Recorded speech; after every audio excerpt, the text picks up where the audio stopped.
दोस्तों, क्या पलक की शैतानी मुस्कान और खुली चुनौती के आगे घुटने टेक देगी रिमझिम, या फिर अपने सुहाग की बेगुनाही साबित करने के लिए पलक की साजिश का पर्दाफाश करेगी? रिमझिम के नए प्रोमो में एक ऐसा दिल दहला देने वाला आमना सामना देखने को मिला है, जिसने पूरी कहानी में नया ट्विस्ट ला दिया है। यह पूरा प्रोमो एक बेहद खतरनाक सीन पर टिका हुआ है, जहां नौकरानी का भेष बनाकर यश के घर में घुसी रिमझिम के हाथ आखिरकार समीर की बेगुनाही का सबसे बड़ा सबूत लग जाता है। जैसे ही रिमझिम उस सबूत को देखती है, उसे समझ आ जाता है कि पलक उस रात समीर के साथ थी ही नहीं, और उसने समीर को फंसाने के लिए पूरा झूठा जाल बिछाया था। लेकिन रिमझिम को अभी भी इस बात का पूरा यकीन नहीं होता। इसी सच्चाई का पता लगाने के लिए रिमझिम खुद को पलक की गाड़ी की डिक्की में छिपा लेती है। अनजाने में पलक उसी गाड़ी को लेकर वहां से निकल जाती है। रिमझिम चुपचाप डिक्की में छिपी रहती है और पलक को उसके बारे में कुछ भी पता नहीं चलता।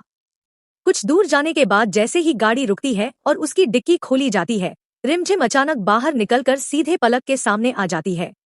यहीं पर पलक रिमझिम के सामने अपनी घिनौनी साजिश कबूल कर लेती है।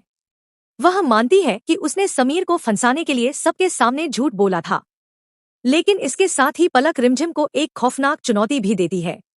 वह कहती है कि सच जानने के बावजूद रिमझिम उसका कुछ नहीं बिगाड़ पाएगी, क्योंकि वह इस सच्चाई को दुनिया के सामने कभी साबित नहीं कर सकेगी।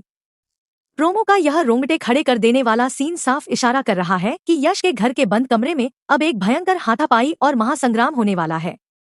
पलक किसी भी कीमत पर उस सबूत को मिटाने के लिए रिमझिम पर जानलेवा हमला भी कर सकती है। अब सबसे बड़ा सवाल यह है कि क्या रिमझिम अपने पति समीर को जेल की सलाखों से आजाद कराने के लिए पलक के इस खौफनाक चक्रव्यूह को तोड़कर वहां से सबूत लेकर भाग निकलेगी, या फिर पलक रिमझिम को ही हमेशा के लिए उसी घर में कैद कर देगी? सच्चाई और साजिश की इस आर पार की जंग में आखिर बाजी किसके हाथ लगेगी?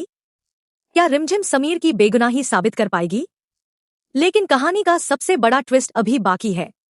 अगर आप जानना चाहते हैं कि रिमझिम पलक के जाल से बच पाएगी या नहीं,